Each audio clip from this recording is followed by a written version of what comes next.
सिंह जी, ग्राम पंचायत पावली के सरपंच महोदय करताराम जी, ग्राम पंचायत पावली के ग्राम विकास अधिकारी मेरे मित्र ओम प्रकाश जी बिश्नोई,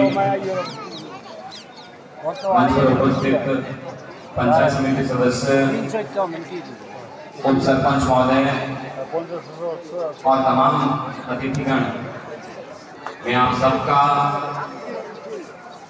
संपूर्ण विद्यालय परिवार की ओर से हार्दिक स्वागत और अभिनंदन करता हूँ।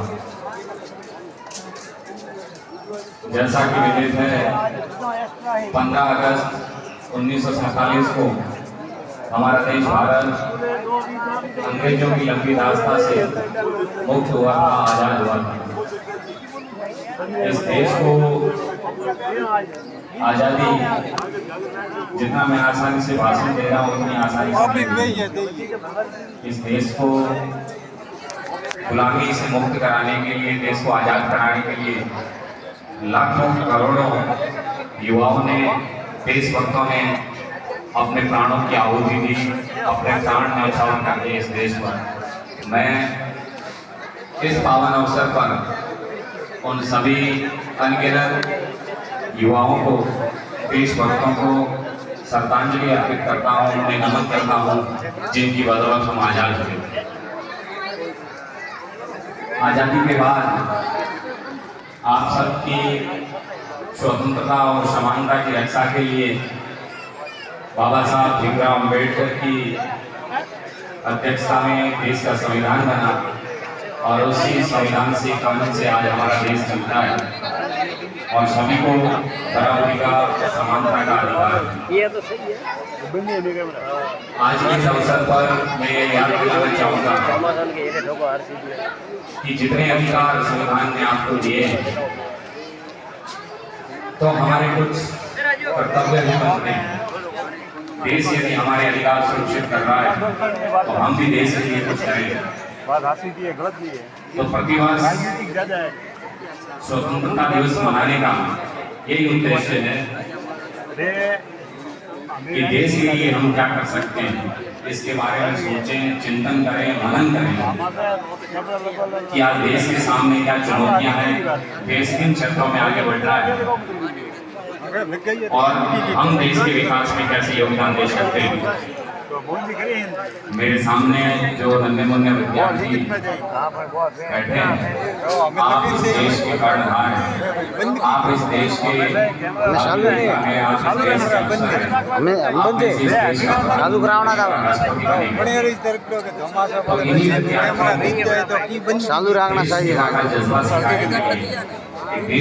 एक बात चाहिए, गलती बीजी वे कहता कि भाई कैमरा में कैद नहीं देगी ना ना, पर गलती की करी खाना मना कहे भाई रविया का थोड़ा आज स्वतंत्रता दिवस की पृष्ठभूमि पर आप सबको पता है, आप सभी मेहमान मैं नहीं कहना चाहूँगा। आज जो देश के सामने, इस प्रदेश के सामने जो सबसे बड़ी समस्या है वो है पर्यावरण का हो रहा विनाश। पेड़ पौधे निरंतर कम हो रहे हैं, जितनी भी गोचर और ओरण की भूमि है उन पर अतिक्रमण हो रहे हैं और जैसा कि इस साल आप देख रहे हैं, कई ऐसे क्षेत्र हैं राजस्थान में जहाँ बारिश बंद ही नहीं हो रही। जयपुर, बारा, दौसा, अलवर, यहाँ तक कि अजमेर तक 15-20 दिन से लगातार बारिश हो रही है, बाढ़ में लोग बेहाल हैं। और आपने देखा ये भीनमाल, जसवंतपुर, सिरोही और उदयपुर केवल 5 मिनट के लिए बारिश के छींटे आते और चले जाते हैं। मतलब जबरदस्त बारिश एक बार भी नहीं हुई। तो ये जो जलवायु में परिवर्तन हो रहा है, कहीं पर ज्यादा बारिश का होना, कहीं पर बारिश का बिल्कुल भी नहीं होना, इसका सबसे बड़ा जो कारण है वो है पर्यावरण का विनाश। और उस पर्यावरण के विनाश में सबसे ज्यादा कोई जिम्मेदार है, जो उत्तरदायी है, वो हम लोग। मनुष्य ही पर्यावरण को बर्बाद कर रहा है।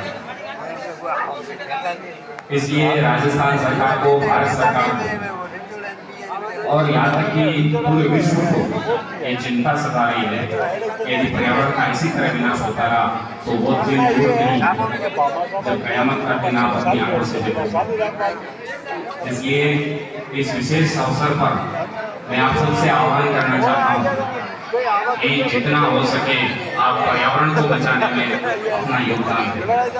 अभी राजस्थान सरकार ने एक बहुत बड़ा अभियान चलाया था, वृक्षारोपण महाअभियान, एक वृक्ष मां के नाम, न जाने कितने अभियान चलाए कि आप ज्यादा से ज्यादा पेड़ पौधे लगाएं।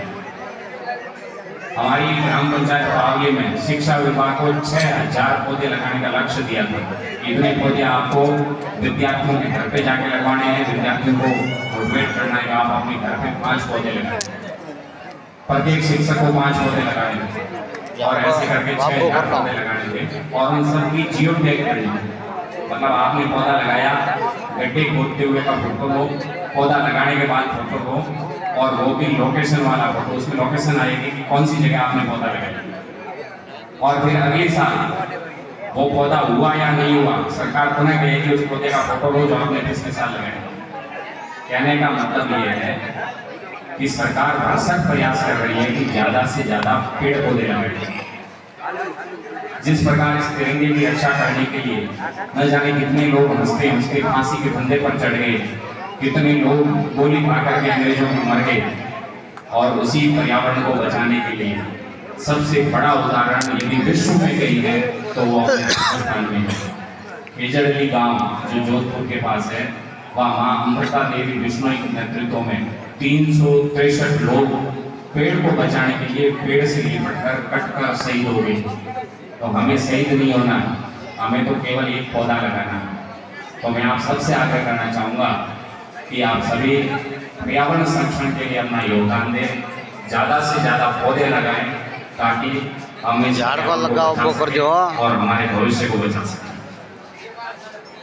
बना दी वहाँ सब मौसम पकड़बो करे, इस अवसर पर बारिश बीजो सब मौसम पकड़बो करे झाड़ करो।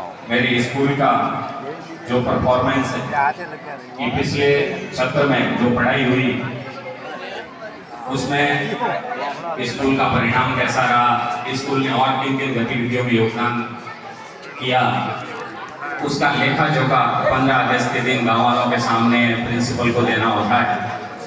तो मैं आपको बताना चाहूँगा, आपको जानकर बहुत खुशी होगी कि 10वीं और 12वीं जो बोर्ड परीक्षा है उनका 100% रिजल्ट मेरी स्कूल का रहा है और आधे से ज़्यादा विद्यार्थी फर्स्ट डिवीज़न से पास हुए। फर्स्ट डिवीज़न मतलब 60% से ऊपर नंबर लाए। अभी मंच पर बैठे हुए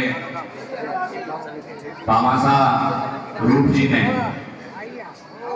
पिछले साल स्कूल में आए थे एक दिन और कोई छोटा सा पुरस्कार वितरण का कार्यक्रम चल रहा था और 10वीं 12वीं के विद्यार्थी बैठे थे। तो रूप जी ने कहा कि 12वीं कक्षा में जो भी बच्चा 85% से ऊपर लाएगा उस प्रत्येक बच्चे को मैं 11,000 रुपये का इनाम दूंगा।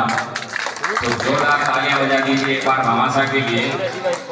और क्योंकि जवान के पक्के हैं तो अभी हमने भी इनका मान रखा और 12वीं में मेरे स्कूल के 5 लड़कों ने 85% से अबव हासिल किए। रूप जी 11,000 रुपये के बैंक ऑफ बड़ौदा के 5 चेक उन लड़कों के और उनके पिताजी के नाम से लेकर के आए हैं। अभी कुछ ही कार्यक्रम बाद इनका वितरण किया जाएगा। तो एक बार जोरदार तालियां बजा दीजिए ऐसे और